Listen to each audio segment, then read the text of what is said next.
তো hello guys, আজকে বানাবো একদম ঘর স্টাইলে বলে কিছু রে। তো চলুন রান্না শুরু করা যাক। তো প্রথমেই আদা আর রসুন একসাথে বেটে নিয়েছিলাম এবং পেঁয়াজ কুচি করে নিয়েছি, দেখতে পাচ্ছেন গাইস।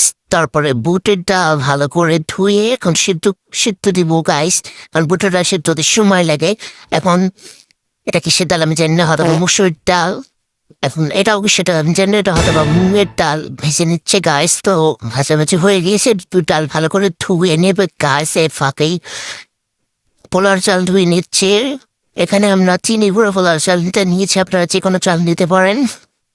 তো এখন 2 চামচ হলুদ গুঁড়ো, 1 চামচ লবণ, 2 চামচ মরিচ গুঁড়ো এবং ধনিয়া গুঁড়ো 1 চামচ, হালকা একটু গরম মশলা গুঁড়ো এবং 1 চামচ গুঁড়ো দিয়ে ভালো করে হালকা একটু পানি দিয়ে মিক্স করে নেব। তো এখানে তেল গরম দিয়ে তেজপাতা, দারুচিনি এবং 3টি এলাচ দিয়ে ভালো করে ফোড়ন দিয়ে নিচ্ছি গাইস। তো এখন এগুলো ভালো করে তেলে পেঁয়াজ দিয়ে দেবো। পেঁয়াজটা হালকা সোনালি বর্ণ আসা অব্দি ভাজবো। তারপরে সে আদা রসুন বাটাটা দিয়ে দেবো গাইস। তারপর সে দুটো ভালো করে ভেজে নেবো। মানে জাস্ট গাইস কি যে বলতাছি, আমার স্পেলিং একটু মিস্টেক আছে গাইস, তো জাস্ট ইগনোর। তো এখন কাঁচা গন্ধ জল দিয়ে ভেজে নেবো। তারপর সেই মশলাটা সেইটা দিয়ে দেবো গাইস। দিয়ে ভালো করে তেল ও সব দিয়ে মিক্স করে নেবো এবং ঢেকে দেবো। তো দেখুন কত তেল উঠে এসেছে, মাংসটা দিয়ে দেবো গাইস। তো ঘরোয়া পদ্ধতি বলে কথা গাইস, একদম পুরো সিম্পল ঘরোয়া স্টাইলে, একদম কোনো ঝামেলাহীন একেবারে গাইস। দেখুন ভালো করে মিক্স করে ঢেলে দিয়ে কষিয়ে নেবো গাইস।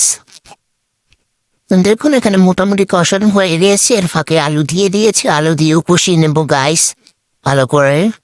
আর আপনারা জাস্ট আমার কথাগুলো একদম করেন ভালো, কারণ আমি ভালো করে ভয়েস দিতে পারি না। তখন ডালগুলো দিয়ে দিব,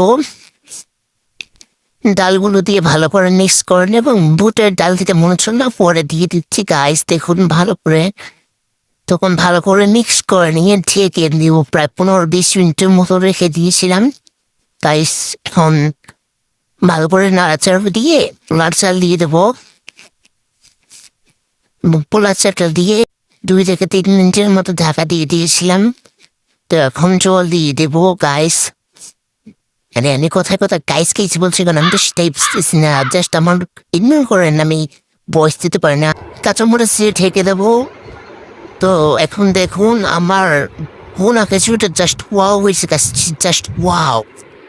তো গাইস এখন আমি ভালো করে ভুনা খিচুড়িটা ছাড় করে নেবো। দেখুন ছাড় করে হয়ে গিয়েছে, আপনাদের খেয়ে দেখাবো।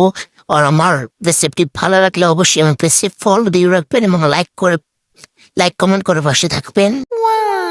দেখুন খেতে জাস্ট দারুণ হয়েছে গাইস, জাস্ট দারুণ।